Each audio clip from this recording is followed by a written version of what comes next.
उत्ते 4087227698 ਦੇ ਉੱਤੇ। ਤੇ ਆਓ ਗੱਲਬਾਤ ਦਾ ਸਿਲਸਿਲਾ ਜਿਹੜਾ ਹੈ ਜੀ ਆਪਾਂ ਸ਼ੁਰੂ ਕਰਦੇ ਹਾਂ।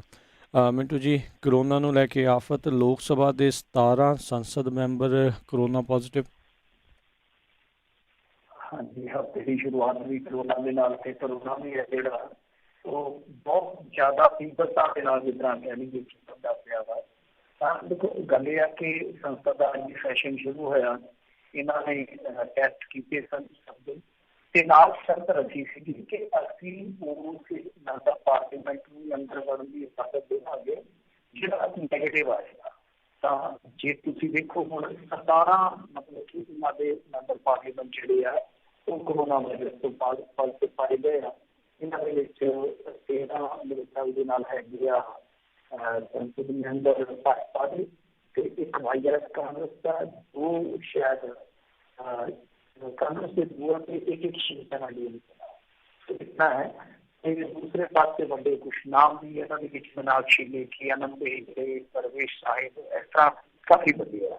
इसके अलावा जे आप देखिए सुखबीर सिंह बादल, हनुमान बेनीवाल, सुखनता मजूमदार, देवी माधवी, प्रताप राज यादव, जनार्दन सिंह, भरन प्रधान बरुआ, एन रेड्डप्पा, सरगम जी, प्रताप राव पाटिल, रामपुर के मेयर सत्यापाल सिंह तिरोड़मल नगर।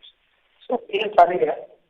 ਹੁਣ ਇਹਨਾਂ ਦੇ ਵਿੱਚ ਨਾਮ ਜਿਹੜਾ ਤੁਸੀਂ ਇੱਕ ਸੁਣੀ ਜਾਣਾ ਸੁਖਬੀਰ ਸਿੰਘ ਬਾਦਲ ਜੀ, ਇਹ ਆਪਣੇ ਆਪ ਦੇ ਵਿੱਚ ਬਹੁਤ ਹੈਰਾਨ ਦਿਖਾਇਆ। ਸੁਖਬੀਰ ਸਿੰਘ ਨਾਮ ਆਇਆ, ਸ਼ਾਇਦ ਸੁਖਬੀਰ ਸਿੰਘ ਬਾਦਲ नहीं है।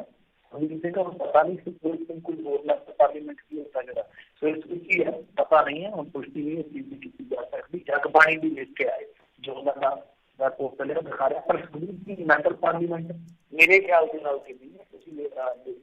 गूगल से जरूर सर्च करो कोई और सुखबीर सिंह मैंबर पार्लीमेंट है इस तरह वो दस नहीं पई है। खैर ਜਿਹੜੇ ਹੈਗੇ ਮੈਂਬਰ ਪਾਰਲੀਮੈਂਟ ਜਾਂਦੇ ਆ नहीं जा सकते, जे मान लो ये मैंबर पार्लीमेंट नहीं है तो ये साफ है कि और वाला जो सैशन है शायद इन्हों का जोड़ा वो गैर हाजिरी च गुजरेगा, क्योंकि 10-12 दिन लग जाते हैं वैसे भी जो काम के दिन है तकरीबन होंगे। होर खबर आप देखिए तो अक्टूबर नवंबर च कहते कि होर भी उतर जाएगा। कोरोना नाम एक्चुअली चेतावनी है। कोरोना टीके ਨੂੰ ਲੈ ਕੇ ਸਿਹਤ ਮੰਤਰੀ ਦਾ ਵੱਡਾ ਬਿਆਨ ਹੈ ਕਿ 2021 ਦੀ ਪਹਿਲੀ ਤਿਮਾਹੀ ਵਿੱਚ ਅਗਰ ਕੋਰੋਨਾ ਨਹੀਂ ਤਾਂ दूसरे पासे सीरम इंस्टीट्यूट मुखी का दावा है कि 2024 में चीन तक ही सबको मिलेगा कोरोना वैक्सीन। इसलिए आप देख लो कि कितना भरोसा पाता है कि कुछ फिर जे भारत के गल करिए आंकड़िया की ये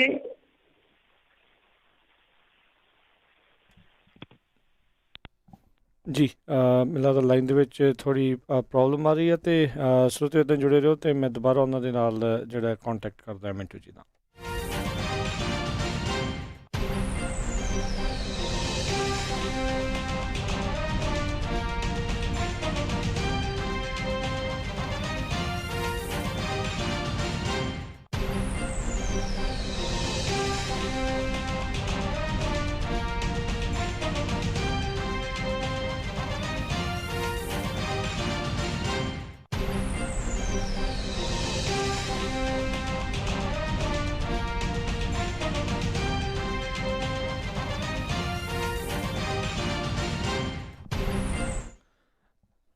जी मिंटू जी जी हाँ जी, पहली गल तो आप सुखबीर सिंह वाली गल तो क्लीयर कर रही है कि सुखबीर सिंह जो भी आप पहुंचने तो आम तौर पर सुखबीर सिंह बादल मिलता था, ये शायद सुखबीर सिंह जवानपुरी है जी जी जी जो कॉल कटी गई है, सो साफ कर रही है क्योंकि सुखबीर सिंह की कन्फ्यूजन हो गई। खैर जी आप अगे गल करिए जो कोरोना अपडेट है, काली काली के नाल गल करते हैं, समा काफ़ी है। भारत के 48 लाख तो पार है मामला, 29,722 लोग हुण तक मर चुके हैं। फिर जे आप अगे देखिए चंदा कोशर के पति दीपक कोशर वो भी पॉजिटिव पाए गए, एम्स के दाखिल कराया गया, इन्हों की गिरफ्तारी हुई है। और कमाल की गल है कि जोड़े लोग हिरासत से जा रहे हैं, जिस तरह एक होर SHO सी इत्थे पंजाब तो बलजिंदर सिंह शायद उसका नाम सीगा, जिन्हें नगन किए कुछ व्यक्ति ਤਾਂ ਉਹਨਾਂ ਨੇ ਹੁਣ ਕੀ ਖੇਡ ਖੇਡੀ ਹੈ ਪੁਲਿਸ ਵਾਲਿਆਂ ਨੇ ਜਾਂ ਪਤਾ ਨਹੀਂ, ਕਿਉਂਕਿ ਪੀੜਤ ਧਿਰ ਦਾ ਇਹੀ ਕੰਮ ਆ। ਉਹ ਤੇ ਇਹ ਕਹਿ ਰਹੇ ਆ ਵਾਰ-ਵਾਰ ਕਿ ਸਾਨੂੰ ਪਤਾ ਸੀਗਾ ਕਿ ਇਹ ਬੰਦਾ ਜਿਹੜਾ ਕਰੋਨਾ ਪੋਜ਼ਿਟਿਵ ਡਿਕਲੇਅਰ ਕੀਤਾ ਜਾਊਗਾ ਔਰ ਉਸ ਤੋਂ ਬਾਅਦ ਇਹਨੂੰ ਇੱਕ ਸ਼ਾਨਦਾਰ ਵਾਰਡ ਦੇ ਵਿੱਚ ਸ਼ਿਫਟ ਕਰਾ ਦਿੱਤਾ ਜਾਏਗਾ, ਤੇ ਕਹਿੰਦੇ ਕਿ ਵੈਸਾ ਹੀ ਹੋਇਆ ਹੈ। ਤੇ ਤੁਸੀਂ ਆਪ ਹੀ ਅੰਦਾਜ਼ਾ ਲਾ ਲਓ ਕਿ ਕਿਸ ਤਰ੍ਹਾਂ VIP ਬੰਦਿਆਂ ਨੂੰ ਕਰੋਨਾ ਅੱਜ ਕੱਲ੍ਹ ਜ਼ਿਆਦਾ ਚੁੰਬੜਦਾ ਪਿਆ। ਜੇ ਲੁਧਿਆਣੇ ਦੀ ਗੱਲ ਕਰੀਏ, ਅੱਜ ਵੀ 11 ਮਰੀਜ਼ਾਂ ਨੇ ਦਮ ਤੋੜਿਆ, 363 ਨਵੇਂ ਮਾਮਲੇ ਸੀ। ਅੰਮ੍ਰਿਤਸਰ ਦੇ ਵਿੱਚ 204 ਮਾਮਲੇ ਸੀ, 8 ਮਰੀਜ਼ ਜਿਹੜੇ ਆ ਉਹ ਜਾਨ ਤੋਂ ਹੱਥ ਹੋ ਗਏ। ਗੁਰਦਾਸਪੁਰ ਦੇ ਵਿੱਚ 5 ਲੋਕ ਦਮ ਤੋੜ ਚੁੱਕੇ ਸੀਗੇ। ਇਸ ਤੋਂ ਇਲਾਵਾ 3 ਮਰੀਜ਼ ਜਿਹੜੇ ਸੰਗਰੂਰ ਦੇ ਵਿੱਚ ਮਰ ਗਏ। ਇਸ ਤੋਂ ਇਲਾਵਾ ਹੁਸ਼ਿਆਰਪੁਰ ਦੇ ਵਿੱਚ ਵੀ ਮੇਰੇ ਖਿਆਲ ਦੇ ਨਾਲ 2 ਮੌਤਾਂ ਹੋ ਚੁੱਕੀਆਂ ਸਨ ਦੁਪਹਿਰ ਤੱਕ। ਤੇ ਜੇ ਆਪਾਂ ਅੱਗੇ ਗੱਲ ਕਰੀਏ, ਮੋਗਾ ਦੇ ਵਿੱਚ ਵੀ 2 ਡੈਥ ਹੋਈਆਂ ਨੇ, 25 ਨਵੇਂ ਮਾਮਲੇ ਆਏ ਆ। ਸੀਨੀਅਰ ਅਕਾਲੀ ਆਗੂ ਗਗਨਦੀਪ ਸਿੰਘ ਦੀ ਮੌਤ ਹੋਈ ਹੈ। 10 ਦਿਨ ਪਹਿਲਾਂ ਹੀ ਕਰੋਨਾ ਰਿਪੋਰਟ ਇਹਨਾਂ ਦੀ ਪੋਜ਼ਿਟਿਵ ਆਈ ਸੀ। ਤੇ ਦੂਸਰੇ ਪਾਸੇ ਜੇ ਆਪਾਂ ਗੱਲ ਕਰੀਏ, ਚੀਫ ਮਿਨਿਸਟਰ ਦੇ ਜਿਹੜੇ ਕੋਵਿਡ ਐਡਵਾਈਜ਼ਰ ਆ ਡਾਕਟਰ KK ਤਲਵਾਰ, ਉਹਨਾਂ ਦਾ ਕਹਿਣਾ ਹੈ ਕਿ ਕਰੋਨਾ ਤੋਂ ਬਚਾਅ ਕਰਨਾ ਤਾਂ ਮਾਸਕ ਨੂੰ ਵੈਕਸੀਨ ਹੀ ਸਮਝੋ। ਤੇ ਉਧਰ ਕੈਪਟਨ ਅਮਰਿੰਦਰ ਸਿੰਘ ਹੋਰਾਂ ਨੇ ਕਿਹਾ ਕਿ ਜਲਦੀ ਵੰਡੀਆਂ ਜਾਣਗੀਆਂ 50,000 ਕੋਵਿਡ ਕਿੱਟਾਂ, ਤੇ ਨਾਲ ਕਿਹਾ ਕਿ ਲੋਕ ਜਲਦੀ ਤੋਂ ਜਲਦੀ ਟੈਸਟ ਕਰਾਉਣ ਜੀ। ਜੀ, ਅਗਲੀ ਮਿੰਟ ਜੀ ਗੱਲ ਕਰੀਏ, ਇਸ ਟਾਈਮ ਪੰਜਾਬ ਦੇ ਵਿੱਚ ਤੇ ਕਿਸਾਨਾਂ ਨੂੰ ਲੈ ਕੇ ਕਾਫੀ ਵੱਡਾ ਜਿਹੜਾ ਅੰਦੋਲਨ ਵਗੈਰਾ ਜਿਹੜਾ ਸ਼ੁਰੂ ਆ, ਸੰਘਰਸ਼ ਦਾ ਕਹਿੰਦੇ ਨਗਾਰਾ ਵੱਜਿਆ। ਹਾਂਜੀ ਦੇਖੋ, ਇਹ ਸੰਘਰਸ਼ ਦਾ ਨਗਾਰਾ ਜਿਹੜਾ ਇਹ ਦਿੱਲੀ ਤਾਈਂ ਕਦੋਂ ਪਹੁੰਚਦਾ, ਉਹਦੀ ਜਿਹੜੀ ਗੂੰਜ ਆ ਉਹ ਦਿੱਲੀ ਦੇ ਕੰਨਾਂ ਤੱਕ ਕਦੋਂ ਪਹੁੰਚਦੀ ਆ, ਕੁਛ ਨਹੀਂ ਕਿਹਾ ਜਾ ਸਕਦਾ। ਕਿਉਂਕਿ ਪੰਜਾਬ ਦਾ ਕਿਸਾਨ, ਹਰਿਆਣੇ ਦਾ ਕਿਸਾਨ ਇਹੀ ਮਾਰ ਹੇਠ ਹੈ ਇਸ ਵੇਲੇ, ਔਰ ਸਭ ਤੋਂ ਜ਼ਿਆਦਾ ਤੜਫਦਾ ਵੀ ਇਹੋ ਪਿਆ ਵਾ। ਤੇ ਸੜਕਾਂ ਤੇ ਆ ਗਏ ਆ ਕਿਸਾਨਾਂ ਨੇ। ਅੱਜ ਮੇਰੇ ਖਿਆਲ ਦੇ ਨਾਲ ਬਰਨਾਲੇ ਦੇ ਵਿੱਚ ਇੱਕ ਬਹੁਤ ਵੱਡਾ ਇਕੱਠ ਕੀਤਾ ਸੀ। ਇਸ ਤੋਂ ਇਲਾਵਾ ਹਰੀਕੇ ਪੱਤਨ ਜਾਂ ਬ੍ਰਹਮ ਬਿਆਸ, ਇਹਨਾਂ ਸਾਰੇ ਇਲਾਕਿਆਂ ਦੇ ਵਿੱਚ ਕਿਤੇ ਨਾ ਕਿਤੇ ਪ੍ਰਦਰਸ਼ਨ ਕੀਤੇ ਆ। 2-3 ਥਾਈਂ ਇਹਨਾਂ ਨੇ ਵੱਡਾ ਜਾਮ ਵੀ ਲਾਇਆ। ਸੋ ਇਹ ਇੱਕ ਤਰ੍ਹਾਂ ਨਾਲ ਕਹਿ ਲਈਏ ਕਿ ਸੰਕੇਤਕ ਸ਼ੁਰੂਆਤ ਹੈ। ਹਾਲੇ ਤਾਂ ਇਹ ਕਿਸਾਨਾਂ ਦਾ ਅੰਦੋਲਨ ਮੇਰੇ ਖਿਆਲ ਦੇ ਨਾਲ ਅੱਗੇ ਜਾਏਗਾ ਔਰ ਬਹੁਤ ਜ਼ਿਆਦਾ ਭਖੇਗਾ। ਔਰ ਵੈਸੇ ਵੀ ਇਸ ਸਰਕਾਰ ਦੀ ਕਹਿ ਲਓ ਜਾਂ ਪਿਛਲੀ ਸਰਕਾਰ ਦੀ ਫਿਤਰਤ ਹੈ ਕਿ ਵੇਲਾ ਨਹੀਂ ਸੰਭਾਲਦੇ, ਤੇ ਨਾਜ਼ੁਕ ਮੌਕਾ ਵੇਲਾ ਸੰਭਾਲਣ ਦੀ ਜ਼ਰੂਰਤ ਸੀ, ਪਰ ਵੇਲਾ ਲਿਆਇਆ ਗਿਆ। ਤਾਂ ਅੱਜ ਜੇ ਆਪਾਂ ਦੇਖੀਏ ਪੰਜਾਬ ਦੇ ਵਿੱਚ ਜਿਉਂ ਹੀ ਖਬਰ ਫੈਲਦੀ ਹੈ ਕਿ ਆਰਡੀਨੈਂਸ ਬਾਰੇ ਬਿੱਲ ਆ ਸਕਦਾ, ਤਾਂ ਕਿਸਾਨ ਜਿਹੜੇ ਆ ਉਹ ਹੋਰ ਵੀ ਰੌਂ ਦੇ ਵਿੱਚ ਆਏ ਆ। ਬਹੁਤ ਜ਼ਿਆਦਾ ਯੰਗ ਮੁੰਡੇ ਵੀ ਜਿਹੜੇ ਆ, ਯੰਗ ਨੌਜਵਾਨ ਵੀ ਜਿਹੜੇ, ਨਵੀਂ ਚੀਜ਼ ਵੇਖਣ ਵਾਲੀ ਆ ਕਿ ਉਹ ਵੀ ਸੋਸ਼ਲ ਮੀਡੀਆ ਤੇ ਪ੍ਰਚਾਰ ਵੀ ਕਰ ਰਹੇ ਆ, ਲੋਕਾਂ ਨੂੰ ਸੰਗਠਨ ਵੀ ਕਰ ਰਹੇ ਆ, ਪ੍ਰੇਰ ਵੀ ਰਹੇ ਆ ਔਰ ਅੰਦੋਲਨ ਦਾ ਹਿੱਸਾ ਵੀ ਬਣ ਰਹੇ ਨੇ। ਤਾਂ ਇੱਕ ਅਹਿਮ ਗੱਲ ਜਿਹੜੀ ਆ ਉਹ ਵੇਖਣ ਨੂੰ ਮਿਲੀ ਆ। ਤਾਂ ਪ੍ਰਤਾਪ ਸਿੰਘ ਬਾਜਵਾ ਤੇ ਸ਼ਮਸ਼ੇਰ ਸਿੰਘ ਦੁੱਲੋ ਵੱਲੋਂ ਕਿਸਾਨ ਵਿਰੋਧੀ ਆਰਡੀਨੈਂਸਾਂ ਖਿਲਾਫ ਸੰਸਦ ਦੇ ਬਾਹਰ ਰੋਸ ਪ੍ਰਦਰਸ਼ਨ ਕੀਤਾ ਗਿਆ ਜੀ। ਇੱਕ ਵੇਖਣ ਵਾਲੀ ਗੱਲ ਆ। ਹਾਲਾਂਕਿ ਕਾਂਗਰਸ ਦੀ ਜਿਹੜੀ ਯੂਥ ਬ੍ਰਿਗੇਡ ਆ ਉਹ ਕਹਿੰਦੇ ਆ ਕਿ ਅਸੀਂ ਟਰੈਕਟਰ ਹੀ ਠਿੱਲ ਦੇਣੇ, ਇੱਧਰੋਂ ਟਰੈਕਟਰ ਸਿੱਧੇ ਕਰਾਂਗੇ ਦਿੱਲੀ। ਤੇ ਇੱਕ ਚੀਜ਼ ਹੋਰ ਵੀ ਜਿਹੜੀ ਆ ਉਹ ਵੇਖਣ ਨੂੰ ਮਿਲੀ ਆ ਕਿ ਕੈਪਟਨ ਅਮਰਿੰਦਰ ਸਿੰਘ ਕਹਿੰਦੇ ਆ ਕਿ ਮੈਂ 11 ਬੰਦਿਆਂ ਦਾ ਵਫਦ ਲੈ ਕੇ ਜਾ ਕੇ ਪ੍ਰਧਾਨ ਮੰਤਰੀ ਨੂੰ ਮਿਲੂੰਗਾ। ਤੇ ਦੇਖੋ ਹੁਣ ਇਹਨਾਂ ਨੂੰ ਚੇਤਾ ਆਇਆ ਕਿ ਅਸੀਂ ਖੇਤੀ ਆਰਡੀਨੈਂਸ ਦੀ ਮੁਖਾਲਫਤ ਕਰਨੀ ਹੈ। ਔਰ ਜਦ ਕਿ ਜੋ ਦੇਖਣ ਨੂੰ ਮਿਲ ਰਿਹਾ, ਦੇਖੋ ਸਪੋਕਸਮੈਨ ਮੈਂ ਤਾਂ ਹੀ ਕੋਟ ਕਰਦਾ ਨਾ ਕਿਉਂਕਿ ਕਈ ਵਾਰ ਗਲਤੀ ਸ਼ਲਤੀ ਹੋ ਜਾਂਦੀ ਹੈ, ਇਸ ਕਰਕੇ ਕੋਟ ਕਰ ਦੇਣਾ ਚਾਹੀਦਾ। ਤਾਂ ਸਪੋਕਸਮੈਨ ਦਾਵਾ ਕਰ ਰਿਹਾ ਵਾ ਕਿ ਕੇਂਦਰੀ ਖੇਤੀਬਾੜੀ ਮੰਤਰੀ ਹੈ ਜਿਹੜੇ, ਉਹਨਾਂ ਨੇ ਕਿਹਾ ਕਿ 6 ਰਾਜਾਂ ਦੇ ਮੁੱਖ ਮੰਤਰੀਆਂ ਨੇ ਸਹਿਮਤੀ ਦਿੱਤੀ ਸੀਗੀ ਔਰ ਉਹਦੇ ਵਿੱਚ ਇੱਕ ਹਾਈ ਪਾਵਰ ਕਮੇਟੀ ਬਣਾਈ ਗਈ ਸੀਗੀ।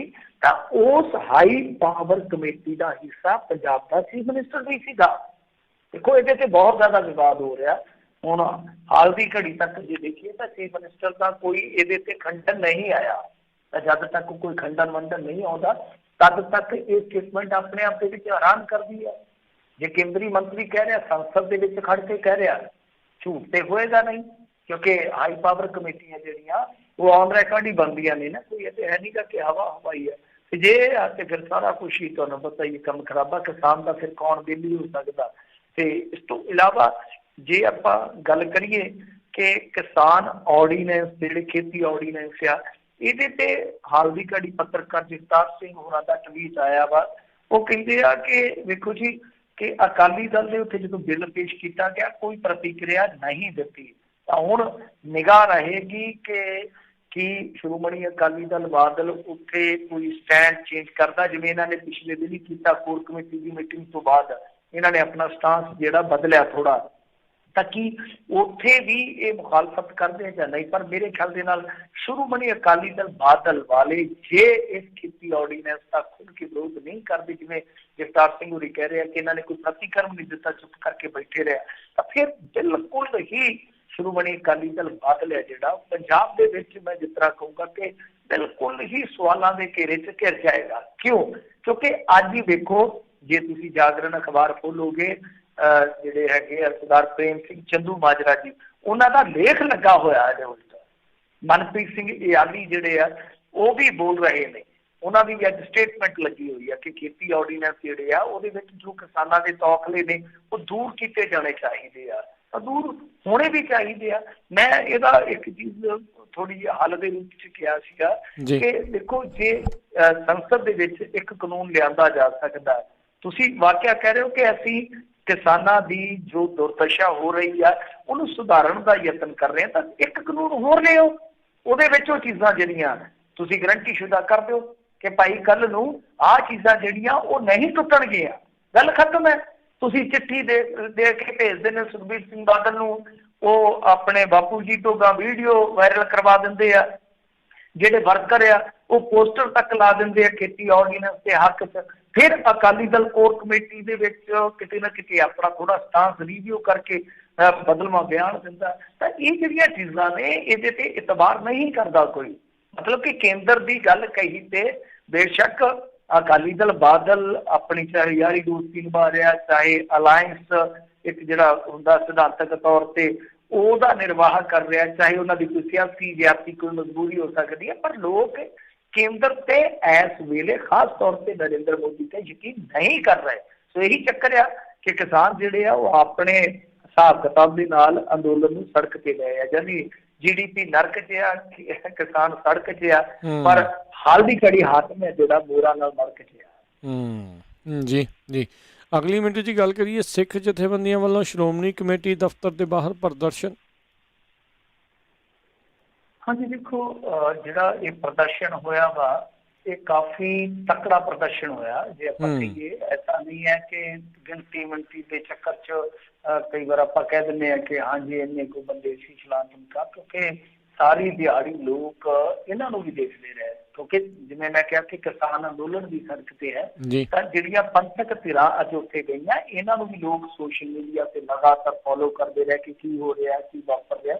ਮਤਲਬ ਕਿ ਬਰਾਬਰ ਦੇ ਦਿੱਤੀ, ਕਿਉਂਕਿ ਖੇਤੀ ਪ੍ਰਧਾਨ ਸੂਬਾ ਵੀ ਹੈ ਨਾ, ਤੇ ਧਰਮ ਦਾ ਤੁਹਾਨੂੰ ਪਤਾ ਹੀ ਹੈ ਕਿ ਸਾਡੀ ਜ਼ਿੰਦਗੀ 'ਚ ਜਾਂ ਸਾਡੇ ਸਮਾਜ ਦੇ ਵਿੱਚ ਕੀ ਹਿੱਸਾ ਹੈ। ਦੋਏ ਚੀਜ਼ਾਂ ਇੱਕ ਤਰ੍ਹਾਂ ਨਾਲ ਕਹਿ ਲਓ ਕਿ ਸਮਾਨਤਰ ਚੱਲਦੀਆਂ ਨਜ਼ਰ ਆਈਆਂ ਨੇ, ਧਰਮ ਵੀ ਤੇ ਨਾਲ ਸੰਘਰਸ਼ ਵੀ ਜਿਹੜਾ ਖੇਤੀ ਨਾਲ ਜੁੜਿਆ। ਤਾਂ ਇੱਥੇ ਹੁਣ ਦੇਖੋ ਗੈਸਨ ਸੁਰਜੀਤ ਸਿੰਘ ਖੋਸੇ, ਹਰਪ੍ਰੀਤ ਸਿੰਘ ਮਖੂ, ਇੱਕ ਭਾਈ ਸਾਹਿਬ ਹੈ ਬਰਜਿੰਦਰ ਸਿੰਘ ਰਾਜਪੁਰਾ ਜੀ, ਇਸ ਤਰ੍ਹਾਂ ਕਾਫੀ ਜਿਹੜੇ ਮਸ਼ਹੂਰ ਚਿਹਰੇ ਕਹਿ ਲਓ ਪੰਥਕ ਸਭਾ ਦੇ ਉਹ ਗਏ ਨੇ।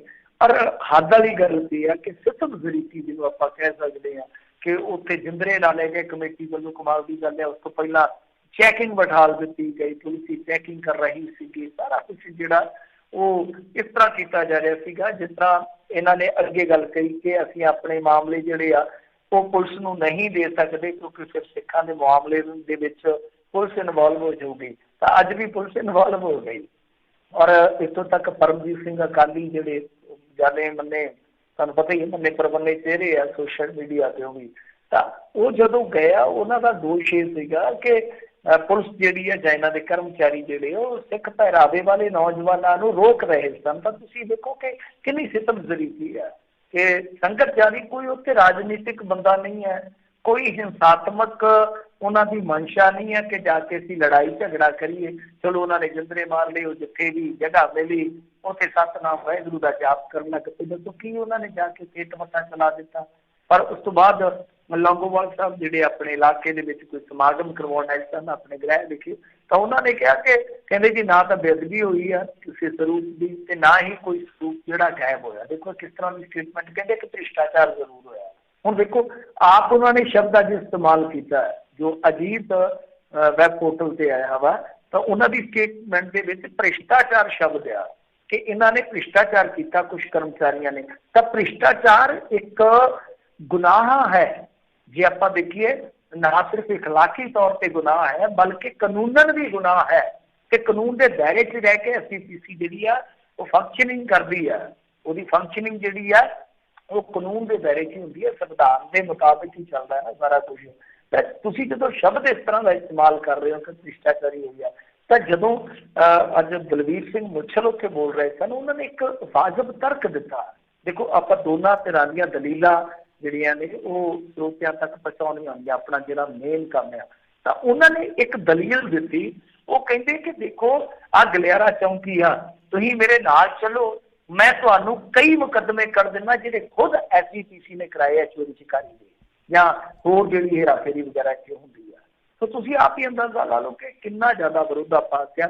ਔਰ ਮੈਂ ਸਮਝਦਾ ਕਿ ਦੇਖੋ ਜੋ ਲੰਗੋਵਾਲ ਸਾਹਿਬ ਦਾ ਯੂ ਟਰਨ ਸੀਗਾ ਕਿ ਅਸੀਂ ਕਾਰਵਾਈ ਕਰਾਂਗੇ ਫਿਰ ਕਿਆ ਨਹੀਂ ਕਰਾਂਗੇ, ਉੱਥੋਂ ਹੀ ਜ਼ਿਆਦਾ ਰੌ ਜਿਹੜਾ ਉਹ ਇਹਨਾਂ ਸਿੱਖਾਂ ਦੇ ਵਿੱਚ ਵਧਿਆ ਵਾ। ਜੇ ਉਹ ਕਾਰਵਾਈ ਹੋ ਜਾਂਦੀ, ਹੁਣ ਉਹਨਾਂ ਦੀ ਮੰਗ ਵੀ ਇਹੋ ਆ ਕਿ ਅਸੀਂ ਉਦੋਂ ਤੱਕ ਨਹੀਂ ਜੇ ਉੱਠਣਾ ਚਾਹੇ ਕੁਝ ਵੀ ਹੋ ਜੇ ਜਦੋਂ ਤੱਕ ਜਿਹੜੇ 4 ਮੁੱਖ ਦੋਸ਼ੀ ਤੁਸੀਂ ਦੱਸ ਰਹੇ ਆ ਉਹਨਾਂ ਨੂੰ ਹੱਥਕੜੀ ਨਹੀਂ ਲਾਈ ਜਾਂਦੀ। ਹਾਲਾਂਕਿ ਉੱਥੇ ਵੀ ਇਹਨਾਂ ਦੇ ਕੁਝ ਸੁਰ ਜਿਹੜੇ ਆ ਮੋਤਬਾਰਾਂ ਦੇ ਵੱਖਰੇ ਵੱਖਰੇ ਨਜ਼ਰ ਆਏ, ਬਾਈਟ ਚੱਲਦੀਆਂ ਸੀਗੀਆਂ।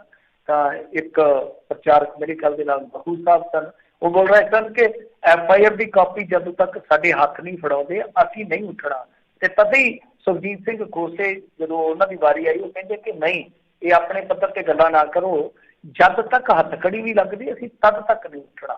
FIR ਕੱਟਣ ਤੇ ਗ੍ਰਿਫਤਾਰੀ ਹੋਣ ਦੇ ਵਿੱਚ ਅੰਤਰ ਹੈ। ਸੋ ਇਸ ਤਰ੍ਹਾਂ ਦੇ ਥੋੜੇ ਜਿਹੇ ਮਤਭੇਦ ਵੀ ਨਜ਼ਰ ਆਏ ਆ। ਹਾਲਾਂਕਿ ਇਹਨਾਂ ਦੀ ਮੀਟਿੰਗ ਹੋ ਗਈ ਆ CPC ਦੇ ਨਾਲ, ਜਿਹੜੀ ਸ਼ਾਮ ਤੱਕ ਦੀ ਅਪਡੇਟ ਸੀਗੀ। ਮੀਟਿੰਗ ਹੋਈ ਆ, ਕੁਝ ਮੰਗਾਂ ਤੇ ਸਹਿਮਤੀ ਵੀ ਬਣੀ ਦੱਸਦੇ ਆ, ਪਰ ਉਹ ਕਹਿੰਦੇ ਕਿ ਜਿਹੜੀ ਸਾਡੀ ਮੂਲ ਮੰਗ ਆ ਉਹ ਇਹੋ ਆ ਕਿ ਜਿਨ੍ਹਾਂ ਲੋਕਾਂ ਨੇ ਗੁਰੂ ਤੋਂ ਬੇਮੁਖ ਹੋ ਕੇ ਇਸ ਤਰ੍ਹਾਂ ਦੀ ਕੋਤਾਹੀ ਨਹੀਂ ਕਹਿ ਸਕਦੇ ਕਿ ਬੱਜਰ ਗੁਨਾਹਗਾਰੀ ਕੀਤੀ ਆ, ਉਹਨਾਂ ਬੰਦਿਆਂ ਨੂੰ ਸਭ ਤੋਂ ਪਹਿਲਾਂ ਤੇ ਗ੍ਰਿਫਤਾਰ ਕੀਤਾ ਜਾਵੇ। ਔਰ ਇਸ ਤੋਂ ਬਾਅਦ ਜੋ ਰਿਪੋਰਟ ਆ ਉਹ ਕਹਿੰਦੇ ਕਿ 1100 ਖੁਣੀ ਕਿੰਨੇ ਪੰਨਿਆਂ ਦੀ ਰਿਪੋਰਟ ਆ, ਇਹ ਉਸ ਰਿਪੋਰਟ ਦੇ ਮੁਤਾਬਕ ਸਾਰੀ ਕਾਰਵਾਈ ਕਰਨ। ਸੋ ਯਾਨੀ ਕੁੱਲ ਮਿਲਾ ਕੇ ਉਹਨਾਂ ਦੀਆਂ ਜਿਹੜੀਆਂ ਮੰਗਾਂ ਨੇ 8-9 ਮੰਗਾਂ ਨੇ, ਤੇ ਇਹਨਾਂ ਦੀ ਜਿਹੜੀ ਕੋਈ ਸਹਿਮਤੀ ਬਣਦੀ ਪਈ ਆ 2-3 ਤੇ ਬਣਦੀ ਪਈ ਆ। ਤਾਂ ਮੈਂ ਸਮਝਦਾ ਜਿਹੜੀ ਇੱਕ ਗੱਲ ਹੋਰ ਵੀ ਦੇਖਣ ਵਾਲੀ ਹੈ ਪੰਥਕ ਰਾਜਨੀਤੀ ਦੇ ਲਿਹਾਜ਼ ਨਾਲ, ਇੱਥੇ ਵੀ ਜੇ ਤੁਸੀਂ ਵੇਖੋਗੇ ਮਾਮਲਾ ਅੱਗੇ ਵੱਧਦਾ ਜਾ ਰਿਹਾ, ਮੋਰਚੇ ਤੱਕ ਆ ਗਿਆ ਮਾਮਲਾ। ਪਰ ਸ਼੍ਰੋਮਣੀ ਅਕਾਲੀ ਦਲ ਬਾਦਲ ਦੀ ਸੀਨੀਅਰ ਲੀਡਰਸ਼ਿਪ ਹੈ ਜਿਹੜੀ, ਦੇਖੋ ਸੁਖਬੀਰ ਸਿੰਘ ਬਾਦਲ ਨੂੰ ਜੇ ਛੱਡ ਵੀ ਦਈਏ ਕਿਉਂਕਿ ਉਹ ਅਕਸਰ ਫੈਸਲੇ ਲੈਣ ਦੇ ਵਿੱਚ ਉਲਝ ਜਾਂਦੇ ਆ। ਜਿਵੇਂ ਮੈਂ ਕਿਹਾ ਕਿ ਉਹਨਾਂ ਨੇ ਵੱਡੇ ਬਾਦਲ ਸਾਹਿਬ ਦੀ ਵੀਡੀਓ ਜਿਹੜੀ ਆ ਉਹ ਵਾਇਰਲ ਕਰਨ ਤੋਂ ਬਾਅਦ ਫਿਰ ਕੋਰ ਕਮੇਟੀ ਦੇ ਵਿੱਚ ਫੈਸਲਾ ਬਦਲ ਲਿਆ। ਤਾਂ ਤੁਸੀਂ ਉਹਦੇ ਨਾਲ ਥੋੜਾ ਵੇਟ ਕਰ ਲੈਂਦੇ ਜਾਂ ਥੋੜਾ ਪਹਿਲਾਂ ਹੀ ਆਤਮ ਮੰਥਨ ਕਰ ਲੈਂਦੇ, ਪਾਰਟੀ ਪੱਧਰ ਤੇ ਥੋੜਾ ਵਿਸ਼ਲੇਸ਼ਣ ਕਰ ਲੈਂਦੇ ਇਹਨਾਂ ਚੀਜ਼ਾਂ ਦਾ ਕਿ ਕੀ ਪੰਜਾਬ ਦੇ ਹਿੱਤਕਾਰੀ ਹੈ ਜਾਂ ਇਹ ਵਿਰੋਧ ਦੇ ਵਿੱਚ ਹੈ, ਇਹ ਚੀਜ਼ ਜਿਹੜੀ ਹੈ ਨਮੋਸ਼ੀਜਨਕ ਨਾ ਬਣਦੀ। ਤਾਂ ਇੱਥੇ ਵੀ ਜੇ ਤੁਸੀਂ ਵੇਖੋਗੇ ਸ਼੍ਰੋਮਣੀ ਅਕਾਲੀ ਦਲ ਬਾਦਲ ਦੀ ਲੀਡਰਸ਼ਿਪ, ਪਤਾ ਨਹੀਂ ਮੈਨੂੰ ਕਿ ਕਿਉਂ ਇਸ ਮਾਮਲੇ ਤੇ ਇੱਕ ਗਲਤ ਦਿਸ਼ਾ ਵੱਲ ਜਾ ਰਹੀ ਹੈ। ਉਹਦੇ ਕਹਿਣ ਦਾ ਮਤਲਬ ਕਿ ਕੋਰ ਕਮੇਟੀ ਦੀ ਜਦੋਂ ਮੀਟਿੰਗ ਹੋ ਗਈ, ਤੁਸੀਂ ਆਰਡੀਨੈਂਸ ਤੇ ਚਰਚਾ ਕੀਤੀ ਹੋਈ ਤਾਂ ਘੱਟੋ ਘੱਟ ਇਸ ਮੁੱਦੇ ਨੂੰ ਵੀ ਦੇਖੋ ਨਾ, ਤੁਹਾਡੀ ਰਾਜਨੀਤੀ ਨਾਲ ਜੁੜਿਆ ਮੁੱਦਾ ਵਾ, ਕਿਉਂਕਿ ਸਾਰਾ ਕੁਝ ਤੁਹਾਡੇ ਤੇ ਹੀ ਆ ਰਿਹਾ, ਇਨਡਾਇਰੈਕਟਲੀ ਆ ਰਿਹਾ ਜਾਂ ਡਾਇਰੈਕਟਲੀ ਆ ਰਿਹਾ। ਤਾਂ ਤੁਹਾਨੂੰ ਵੀ ਖੁੱਲ ਕੇ ਉੱਥੇ ਕਹਿਣਾ ਚਾਹੀਦਾ ਘੱਟੋ ਘੱਟ ਕਿ ਹਾਂ ਭਾਈ SGPC ਜੋ ਵੀ ਮਤਲਬ ਕਿ ਜਿਸ ਵੀ ਤਰੀਕੇ ਨਾਲ ਇਨਸਾਫ ਦੇਵੇ ਇਸ ਮਾਮਲੇ ਦੇ ਵਿੱਚ ਜਾਂ ਦੇ ਸਕਦੀ ਹੈ, ਤਾਂ ਖੁੱਲ ਕੇ ਸ਼੍ਰੋਮਣੀ ਅਕਾਲੀ ਦਲ ਬਾਦਲ ਨੂੰ ਸਟੈਂਡ ਕਲੀਅਰ ਕਰਨਾ ਚਾਹੀਦਾ। ਜਿੰਨੀ ਇਹਨਾਂ ਦੀ ਚੁੱਪੀ ਹੋਏਗੀ ਮੇਰੇ ਖਿਆਲ ਦੇ ਨਾਲ, ਜਿਸ ਤਰ੍ਹਾਂ ਦੇ ਕੁਝ ਮਾਮਲੇ ਜਿਹੜੇ ਕਿ ਕੌਮ ਦੇ ਜਜ਼ਬਾਤਾਂ ਨਾਲ ਜੁੜੇ ਆ, ਜਿਵੇਂ ਉਹਨਾਂ ਦੇ ਵਿੱਚ ਨੁਕਸਾਨ ਚੱਲਣਾ ਪਿਆ ਰਾਜਨੀਤਿਕ ਤੌਰ ਤੇ, ਮੇਰੇ ਖਿਆਲ ਦੇ ਨਾਲ ਇਹਨਾਂ ਦੀ ਚੁੱਪੀ ਹੋਰ ਨੁਕਸਾਨ ਕਰਵਾ ਸਕਦੀ ਹੈ। ਜੀ ਜੀ। ਅਗਲੀ ਮਿੰਟ ਜੀ ਗੱਲ ਕਰੀਏ, ਕਹਿੰਦੇ ਸੈਣੀ ਤਾਂ ਨਹੀਂ ਲੱਭਦਾ ਉੱਦਾਂ, ਤੇ ਹੁਣ ਉਹਦੇ ਗਾਰਡਾਂ ਤੋਂ ਹੋਈ ਪੁੱਛਗਿੱਛ।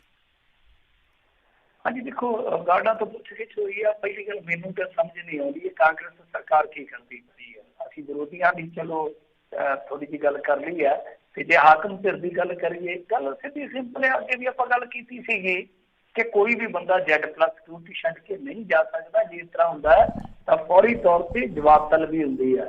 ਤੇ ਇਹ ਜਿਹੜਾ ਹੈਗਾ ਸੈਣੀ, ਇਹ ਤੇ ਪਹਿਲਾਂ ਜਦੋਂ ਇਹਦੇ ਤੇ FIR ਦਰਜ ਹੋਈ ਉਦੋਂ ਵੀ ਭੱਜ ਗਿਆ ਸੀ। ਇੱਕ ਵਾਰੀ ਤੁਹਾਨੂੰ ਯਾਦ ਹੁੰਦਾ ਦਿੱਲੀ ਪਤਾ ਕਿਤੇ ਉਦੋਂ ਵੀ ਸਿਕਿਉਰਿਟੀ ਛੱਡ ਗਿਆ ਸੀਗਾ।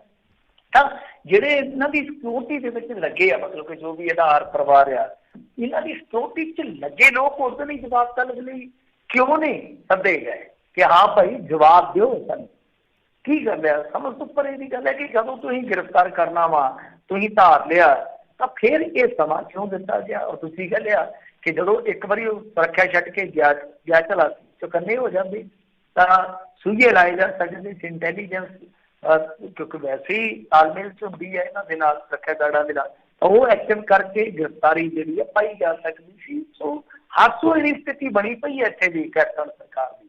ਜਿਵੇਂ ਮੈਂ ਤੁਹਾਨੂੰ ਕਿਹਾ ਆਰਡੀਨੈਂਸ ਤੇ ਸਵਾਲ ਉੱਠ ਰਿਹਾ ਕਿ ਯਾਰ ਇੱਕ ਪਾਸੇ ਤੁਸੀਂ ਮਤਾ ਪਾਇਆ ਵਾ, ਮੈਂ ਦੂਜੇ ਪਾਸੇ ਟਰੈਕਟਰਾਂ ਤੇ ਵਿਰੋਧ ਕਰਨਾ ਲੋਚਦੇ, ਤੀਸਰੇ ਪਾਸੇ ਉੱਥੇ ਖੜ ਕੇ ਕੀ ਆਖਣ ਡਿਆ ਤੁਹਾਡੇ ਬਾਰੇ। ਇਸ ਤਰ੍ਹਾਂ ਦੀ ਦੋਗਲੀ ਰਾਜਨੀਤੀ ਨਹੀਂ ਚੱਲਦੀ ਅੱਜ ਦੇ ਦੌਰ ਦੇ ਵਿੱਚ।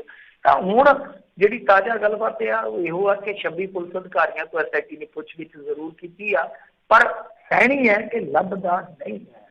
ਤੇ ਦੂਜੇ ਪਾਸੇ ਹੁਣ ਤਾਜ਼ਾ ਖਬਰ ਜਿਹੜੀ ਆ ਸ਼ਾਮੀ ਇਹ ਆਈ ਆ ਕਿ ਇਹਦੀ ਜ਼ਮਾਨਤ ਲੱਗ ਗਈ ਹੈ, ਮਤਲਬ ਕਿ ਸੁਣਵਾਈ ਤੇ ਲੱਗ ਗਈ ਆ, ਤੇ ਉਹਦੀ ਹੁਣ ਕੱਲ ਨੂੰ ਹੀਅਰਿੰਗ ਹੋਏਗੀ। ਬੇਲ ਮਿਲੇਗੀ ਆ ਜਾਂ ਜੇਲ੍ਹ ਮਿਲਦੀ ਆ, ਕੱਲ ਨੂੰ ਪਤਾ ਲੱਗ ਜਾਊਗਾ।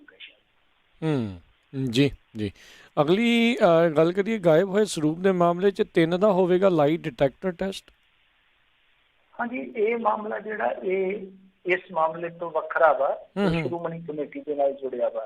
ਤਾਂ ਇਹ ਚੀਜ਼ ਜਿਹੜੀ ਆ ਥੋੜੀ ਤੁਸੀਂ ਅੱਡ ਕਰ ਲਿਓ, ਕਿਉਂਕਿ ਇਹ ਮਸਲਾ ਉਹੀ ਆ ਜਿਹੜਾ ਕਿ ਅੱਗੇ ਵੀ ਸ਼ਾਇਦ ਆਪਾਂ 1-2 ਵਾਰੀ ਵਿਚਾਰਿਆ ਜਾਂ ਗੱਲਬਾਤ ਕੀਤੀ ਹੈ ਸਰੋਤਿਆਂ ਦੇ ਨਾਲ ਸਾਂਝੀ।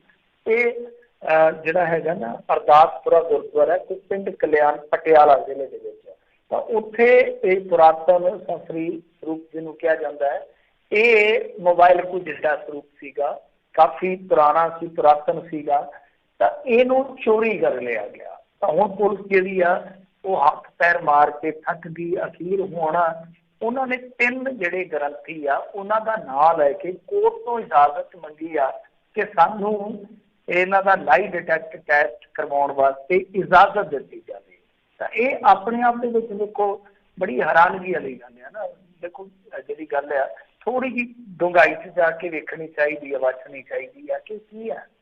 2 ਹੀ ਚੀਜ਼ਾਂ ਨੇ ਨਾ ਕਿ ਜਾਂ ਤੇ ਗ੍ਰੰਥੀ ਸਿੰਘ ਸੱਚ ਨਹੀਂ ਦੱਸਣਾ ਚਾਹੁੰਦੇ, ਉਹਨਾਂ ਨੂੰ ਸੱਚ ਪਤਾ ਵਾ, ਤੇ ਜੇ ਉਹ ਗੁਰੂ ਸਾਹਿਬ ਨਾਲ ਜੁੜਿਆ ਸੱਚ ਦੱਸਣ ਲਈ ਤਿਆਰ ਨਹੀਂ, ਤਾਂ ਅਸੀਂ ਉਹਨਾਂ ਨੂੰ ਗੁਰੂ ਸਾਹਿਬ ਦੇ ਵਜ਼ੀਰ ਕਹਿੰਦੇ ਆ ਕਿ ਉਹ ਸਾਡਾ ਜਿਹੜਾ ਸੰਸਕਾਰ ਹੈ ਉਹਦੀ ਕਦਰਦਾਨੀ ਨਹੀਂ। ਜਾਂ ਦੂਜਾ ਇਹ ਹੈ ਕਿ ਕੀ ਪੁਲਿਸ ਜਾਣ ਬੁੱਝ ਕੇ ਗ੍ਰੰਥੀਆਂ ਨੂੰ ਇਨਵੋਲਵ ਕਰਨਾ ਚਾਹੁੰਦੀ ਹੈ। ਪੁਲਿਸ ਐਸਾ ਕਰ ਚੁੱਕੀ ਆ। ਜੇ ਤੁਸੀਂ ਦੇਖੋ ਸਭ ਤੋਂ ਪਹਿਲਾਂ ਜਦੋਂ ਮਹਾਰਾਜ ਦੇ ਸਰੂਪ ਚੋਰੀ ਹੋਏ ਤਾਂ ਯਾਦ ਹੈ ਤੁਹਾਨੂੰ ਬੁਰਜ ਜਵਾਹਰ ਸਿੰਘ ਵਾਲਾ ਤੋਂ, ਤਾਂ ਸਭ ਤੋਂ ਪਹਿਲਾਂ ਕੁਟਾਪਾ ਹੀ ਇਹਨਾਂ ਦਾ ਜਿਹੜਾ ਸੀਗਾ ਉਹ ਸਿੰਘਾਂ ਦਾ, ਗ੍ਰੰਥੀ ਸਿੰਘਾਂ ਦਾ ਹੋਇਆ। ਪਰ ਬਾਅਦ ਦੇ ਵਿੱਚ ਉਹਨਾਂ 'ਚ ਕੁਛ ਨਹੀਂ ਨਿਕਲਿਆ, ਉਲਟਾ ਪਾਰਟੀ ਬਣੇ ਸੀਗੇ ਕੇਸ ਦੇ ਵਿੱਚ। ਕੁਛ ਗ੍ਰੰਥੀ ਸਿੰਘ ਦੇ ਉਹਨਾਂ ਦੇ ਪਰਿਵਾਰ ਜਿਹੜੇ ਆ ਨਾ ਇੱਕ ਮਾਮਲੇ ਦੇ ਵਿੱਚ ਪਾਰਟੀ ਵੀ ਹੈਗੇ ਆ। ਤਾਂ ਇਹ ਤੁਸੀਂ ਆਪ ਹੀ ਦੇਖੋ, ਉਦੋਂ ਵੀ ਇਹਨਾਂ ਦੀ ਡਿਟੈਕਟਰ ਟੈਸਟ ਕਰਾ, ਇਹ ਕਰਾ, ਵਾਹ ਕਰਾ। ਤਾਂ ਕਹਿਣ ਦਾ ਮਤਲਬ ਕਿ ਦੋਵਾਂ 'ਚੋਂ ਜਿਹੜੀ ਵੀ ਚੀਜ਼ ਹੈ ਗਲਤ ਆ। ਜੇ ਪੁਲਿਸ ਇਹ ਲੱਭਣ 'ਚ ਨਾਕਾਮ ਆ ਤੇ ਸਾਰੀ ਸੁੱਟ ਜਿਹੜੀ ਉਹ ਸੁੱਟਣਾ ਚਾਹੁੰਦੀ ਆ ਐਵੇਂ ਕਿਸੇ ਨੂੰ ਫੜ ਕੇ, ਤਾਂ ਉਹ ਆਪਣੇ ਆਪ ਦੇ ਵਿੱਚ ਗਲਤ ਗੱਲ ਆ। ਤੇ ਜੇ ਕੋਈ ਬੰਦਾ ਗੁਰੂ ਸਾਹਿਬ ਨਾਲ ਜੁੜਿਆ ਸੱਚ ਲੁਕਾ ਰਿਹਾ ਜਿਹਦੇ ਵਾਸਤੇ ਲਾਈ ਡਿਟੈਕਟਰ ਟੈਸਟ ਮੰਗਿਆ ਜਾ ਰਿਹਾ, ਤਾਂ ਇਹ ਵੀ ਗਲਤ ਗੱਲ ਆ।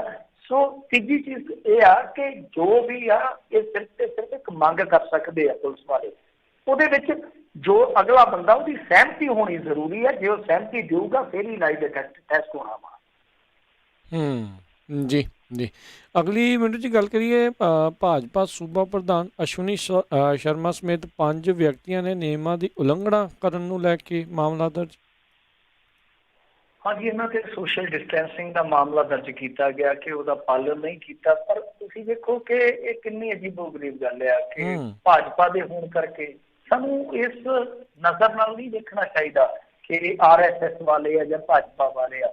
ਗੱਲ ਹੈ ਕਿ ਡਬਲ ਸਟੈਂਡਰਡ ਕੀ ਆ ਕਿ ਇੱਕ ਪਾਸੇ ਤਾਂ ਸਾਡੇ ਹਜ਼ਾਰਾਂ ਕਿਸਾਨ ਜਿਹੜੇ ਆ ਉਹ ਇੱਥੇ ਬੈਠੇ ਆ, ਉਹਨਾਂ ਦੇ ਕੋਲ ਕਿਹੜੇ ਮਾਸਕ ਹੈ ਯਾਰ, ਉਹਨਾਂ ਦੇ ਕੋਲ ਤੇ ਵਿਚਾਰਿਆਂ ਕੋਲ ਕਿ ਪਤਾ ਨਹੀਂ ਪੀਣ ਵਾਲਾ ਪਾਣੀ ਹੋਏਗਾ ਪ੍ਰਬੰਧ ਕਿ ਨਹੀਂ, ਰੋਟੀ ਦਾ ਹਾਲੇ ਪ੍ਰਬੰਧ ਹੋਏਗਾ ਕਿ ਨਹੀਂ, ਕਿਉਂਕਿ ਹਾਲੇ ਮੋਰਚਾ ਪੱਕੇ ਤੌਰ ਤੇ ਨਹੀਂ ਲੱਗਾ, ਉੱਥੇ ਬੰਦੋਬਸਤ ਉਹਨਾਂ ਨੇ ਕਿਸ ਤਰ੍ਹਾਂ ਕੀਤਾ ਹੋਏਗਾ। ਤਾਂ ਅਸੀਂ ਦੇਖ ਹੀ ਸਕਦੇ ਕਿ ਉੱਥੇ ਡਿਸਟੈਂਸਿੰਗ ਦੀ ਕੀ ਪਾਲਣਾ ਹੋਈ ਹੈ। ਜਿਵੇਂ ਹੁਣ ਬਰਨਾਲਾ ਰੈਲੀ ਹੈ, ਜੇ ਤੁਸੀਂ ਉਹਦੀ ਫੁਟੇਜ ਕੱਢ ਲਓਗੇ ਇੱਥੇ ਇੰਟਰਨੈਟ ਤੇ, ਹੁਣੇ ਤੁਸੀਂ ਕੱਢ ਕੇ ਦੇਖ ਲਓ ਫੁਟੇਜ, ਕਿਸੇ ਇੱਕ ਵੀ ਬੰਦੇ ਨੇ ਡਿਸਟੈਂਸਿੰਗ ਦੀ ਪਾਲਣਾ ਕੀਤੀ। ਕਿਉਂ? ਕਿਉਂਕਿ ਉਹ ਇਹਨਾਂ ਚੱਕਰਾਂ 'ਚ ਨਹੀਂ ਪੈ ਸਕਦੇ। ਹੁਣ ਕਰੋਨਾ ਨੂੰ ਦੇਖ ਕੇ ਆਪਣਾ ਕੰਘਾ ਨਹੀਂ ਕਰਾ ਸਕਦੇ, ਮਜਬੂਰੀ ਹੁੰਦੀ। ਤਾਂ ਹੁਣ ਕੈਪਟਨ ਅਮਰਿੰਦਰ ਸਿੰਘ ਦੇ ਜਿਹੜੇ ਹੈਗੇ ਆ, ਕੱਲ ਗੁਰਕੀਰਤ ਕੋਟਲੀ ਹੋਰੀ, ਲਖਵੀਰ ਲੱਖਾ ਹੋਰੀ, ਮੇਰੇ ਖਿਆਲ ਦੇ ਨਾਲ ਪਰਸੋਂ ਦੀ ਗੱਲ ਹੈ ਸ਼ਾਇਦ, ਉਹ ਰੈਲੀ ਕਰਦੇ ਟਰੈਕਟਰਾਂ ਤੇ। ਟਰੈਕਟਰ ਤੇ ਹੁਣ 5 ਬੰਦੇ ਜੀ ਬੈਠੋਗੇ, ਇੱਕ ਬੰਦਾ ਡਰਾਈਵਰ ਸੀਟ ਤੇ ਬਹਿ ਗਿਆ ਤੇ 2 ਨਾਲ 3 ਮੈਂ ਦੇਖਿਆ ਮਰਗਾੜ ਤੇ ਬੈਠੇ ਜਾਂਦੇ ਸੀ ਇੱਕ ਸਾਈਡ ਤੇ ਉੱਥੇ ਡਿਸਟੈਂਸਿੰਗ ਕਿਹੜੀ ਰਹਿ ਗਈ? ਮਰਗਾੜ ਤੇ ਉਤਰੇ ਹੀ ਜਗ੍ਹਾ ਨਹੀਂ ਹੁੰਦੀ, ਬੰਦਾ ਬੰਦੇ ਨਾਲ ਖਹਿੰਦਾ ਹੁੰਦਾ। ਤੇ ਕੀ ਮਤਲਬ ਕਿ ਇਹ ਸਿਰਫ ਇੱਕ ਫਾਰਮੈਲਿਟੀ ਆ ਕਿ ਜੇ ਵਿਚਾਰਾ ਸੰਧਵਾ ਉਹ ਲਿਟ ਗਿਆ ਸੜਕ ਤੇ, ਉੱਥੇ ਪਿੱਟਣ ਲੱਗ ਪਿਆ ਕਿ ਸਾਡੇ ਘਰਾਂ ਦੇ ਵਿੱਚ ਸੀਵਰ ਦਾ ਪਾਣੀ ਆਉਂਦਾ, ਉਹਦੇ ਤੇ ਚੱਕ ਕੇ ਮੁਕੱਦਮਾ ਕਰਤਾ ਤੁਸੀਂ। ਜੇ ਕੋਈ ਇਸ ਤਰ੍ਹਾਂ ਆਪਣਾ ਕੋਈ ਕਰਦਾ ਮਾੜਾ ਮੋਟਾ ਸਿਆਸੀ, ਆਮ ਆਦਮੀ ਪਾਰਟੀ ਵਾਲੇ ਕਰਦੇ ਆ, ਉਹਨਾਂ ਨੂੰ ਰਗੜ ਦਿੰਦੇ ਹੋ, ਕੱਲ ਹੀ ਕਰਦੇ ਹੋ, ਉਹਨਾਂ ਨੂੰ ਰਗੜ ਦਿੰਦੇ। ਕੀ ਤਮਾਸ਼ਾ? ਆਪ ਤੁਸੀਂ ਰੈਲੀ ਵੀ ਕੱਢ ਲੈਂਦੇ ਹੋ, ਆਪ ਤੁਸੀਂ ਸਮਾਰਟ ਫੋਨ ਵੀ ਵੰਡ ਦਿੰਦੇ ਹੋ, ਹੁਣ ਤੇ ਸਮਾਰਟ ਰਾਸ਼ਨ ਕਾਰਡ ਵੀ ਆ ਗਏ, ਸਮਾਰਟ ਬਣ ਕੇ ਉਹਦੇ 'ਚ ਵੀ ਕੈਪਟਨ ਸਾਹਿਬ ਦੀ ਫੋਟੋ ਲਾ ਕੇ ਮਾਲਕਾਂ ਦਾ ਮਸ਼ਹੂਰੀ ਕੰਪਨੀ ਦੀ।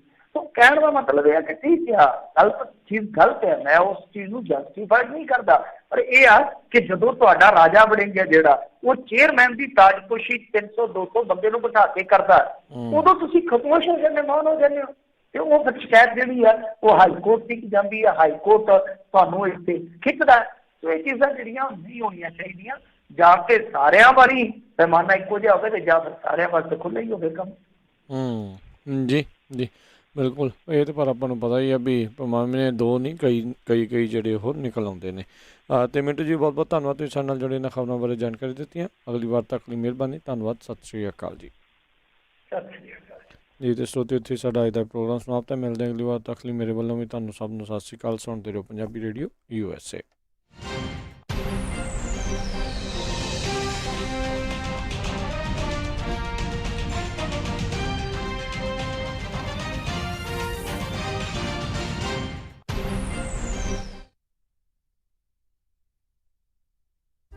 ਤੁਸੀਂ ਸੁਣ ਰਹੇ ਹੋ Punjabi radio USA KOBO Yuba city 1450 AM KIID